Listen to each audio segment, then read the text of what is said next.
Good morning সবাইকে। সবাই কেমন আছো বলো। আর আমি আজকে অনেকটা সাহস করে একটা ছোট্ট মিনি ব্লগ করলাম, ভালো খারাপ যেটাই হোক না কেন বলো। আর দেখো সকালে কত কাজ থাকে, তারপরে দেখো ঘর টর গুছিয়ে রাখলাম, ঘুম থেকে উঠে তো কাজের আর শেষ নেই। তারপরে স্নান টান করে রেডি হয়ে গেছি পুজো দেবো বলে। দেখো এটা আমার ঠাকুর ঘর, আমার ছোট্ট ঠাকুর ঘর। আর এই হচ্ছে আমার কার্তিক। কেমন লাগছে আমার কার্তিককে দেখে এটা কিন্তু সবাই বলো কেমন।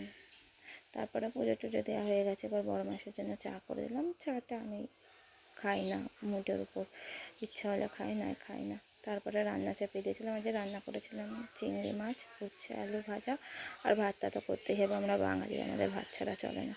খাওয়া দাওয়া হয়ে বিকেলবেলায় বসে একটু তরমুজ খাচ্ছিলাম। তরমুজ খাওয়া হয়ে গিয়ে সন্ধে দিয়েছি, অনেক কাজ করেছি, সেগুলো ভিডিও করতে ভুলে গেছি। তারপর রাত্রে ঘুগনি আর আর বেসমের চিলা খেয়েছি। একটু ডায়েটে আছি তো। ওকে, গুড নাইট, টাটা।